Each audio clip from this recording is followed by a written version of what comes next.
Welcome to SMRS What If, the channel where we take your wildest hypotheticals and crunch the numbers until the universe begs for mercy.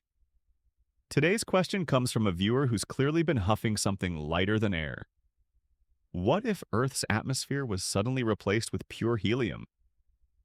Buckle up, because this one's going to lift us into some weird science.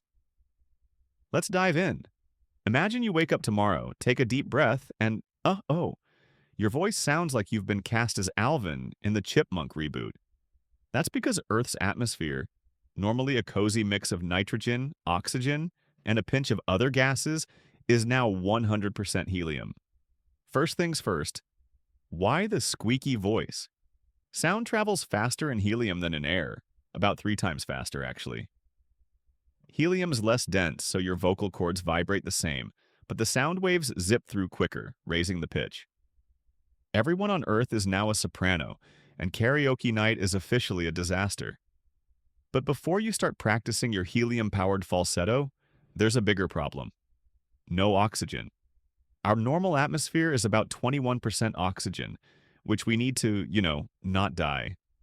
Helium's inert, so it won't poison you, but without oxygen, you've got maybe a minute or two before you pass out. The entire planet would suffocate faster than you can say, squeaky apocalypse. Let's pretend, though, that we've got some sci-fi breathing masks to keep us alive, because this thought experiment is too fun to end in mass asphyxiation. With oxygen masks on, what else changes? Helium's way less dense than air, about 1/7 the density of nitrogen.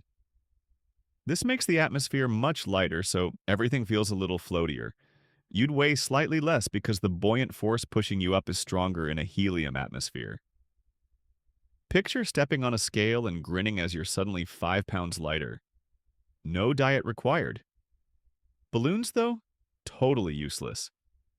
Normal balloons float because helium is lighter than air, but in a helium atmosphere, they just sit there, sulking. Hot air balloons might still work, but they'd need to be way hotter to make a difference. Weather gets weird, too. Helium conducts heat better than air, so temperature changes would be more extreme. Days would be scorching, nights freezing, and storms would be bizarrely intense as helium moves heat around like an over-caffeinated barista. Plus, with less atmospheric pressure, water would boil at a lower temperature. Your morning coffee might evaporate before you can brew it. Oh, and the sky. It'd look different. Helium scatters light less than nitrogen, so the sky might appear less blue, maybe even a bit grayish, like a planet with commitment issues. Solar radiation is another issue. Our normal atmosphere blocks a lot of harmful UV rays, but helium's less effective at that. Without a proper ozone layer equivalent, you'd be slathering on SPF 10,000 just to step outside. Now let's talk big picture. Earth's atmosphere weighs about 5.5 quadrillion tons. If we swapped it for helium, the total mass would plummet, messing with gravity ever so slightly. Not enough to notice, but enough to make physicists grumpy.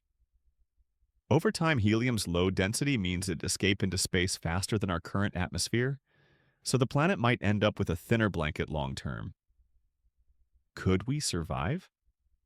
With oxygen masks and some serious sunscreen, maybe for a while.